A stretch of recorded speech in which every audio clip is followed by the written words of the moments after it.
When I woke up the next morning, I knew that this was going to be bad. It was devastating. All the neighborhood roads were blocked. I mean, people were trapped in their homes. From my perspective, immediately after the storm, we weren't sure if we were going to make it. We weren't sure if we would be ruined.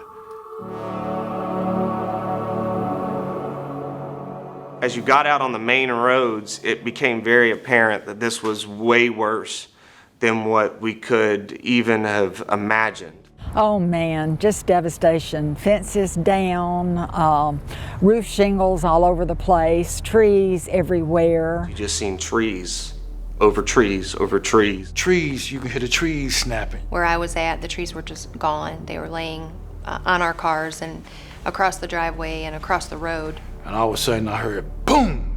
The back door just flew open.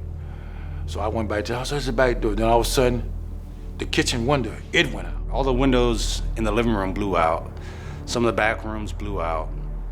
I got my sister and her family into a hallway. My wife was sitting up against the front door and I was sitting up against the back door making sure they didn't blow out. It's like a war zone out there, just boom, boom. All you heard is just stuff banging and crashing. I've been in the service for over 33 years, and the devastation that came with the storm was like nothing I had ever seen. When you actually walk out and you see trees that's actually been uprooted, you see roofs that's gone, you see cars that's tumbled over, you see trains that's tumbled over, you see a church bus that's sitting down, you see trees on top of houses. Our new office was destroyed. Our old office was halfway destroyed.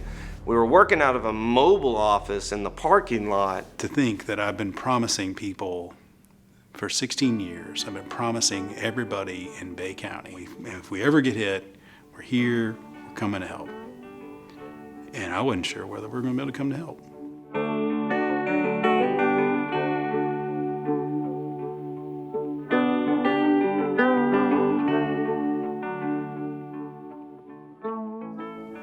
Couldn't get the vehicle any further. Ended up having to walk, go through yards, climb over debris.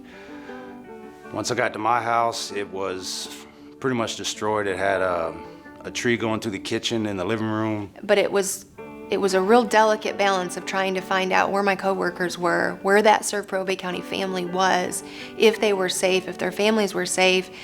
And at that time, didn't even know if all my own family was safe. As our employees would come in, they would just wander in, and they were kind of in a daze when they would have been able to dig themselves out of their neighborhood. For 3 days, I didn't know whether any of my family members were alive or if they were okay. So I was driving down Highway 390, hadn't talked to my mom in 3 or 4 days, and it just so happens that she was coming up on me. I'm about to pass by her, and so we slam on our brakes. So once I seen her, I kind of had this feeling of relief, and it was like, okay, now it's time to go back to work. Let's help the community. They would get here, and then we'd give them a burner phone. We'd say, hey, plug everybody's number in. Yeah, I wasn't told that I had to come in, but I wanted to come in. I wanted to help everybody else. Luckily, we had franchises that came in and from outside to help, and we had an army of green trucks. We fought back through 2 buildings being destroyed, vehicles being destroyed, personnel having to move away, but we have fought and we've worked hard to stay here and continue to serve, and we're not going anywhere. With the help of ServPro, people were able to get their lives back. The presence is huge in the community. You see the green ServPro trucks every day. There's a lot of emotions that go into it, I cried with customers. Customers cried on my shoulder. But you go in there and you give them that little at ease, knowing, hey, ServPro, we're here to help. What we need to do.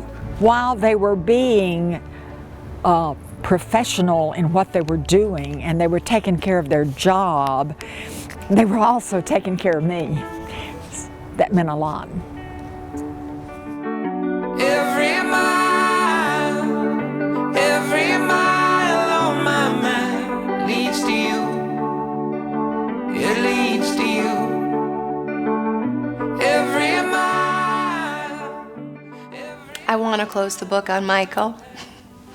I think that We have to close the book on Michael.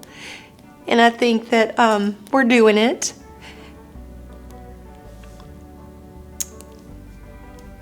I think every day is a little different for each person.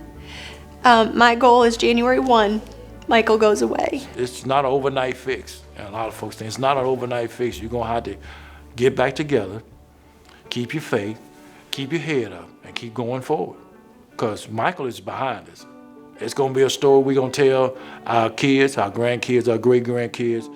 It's another chapter in your life that you turn the page and you read the next chapter. That's all it is.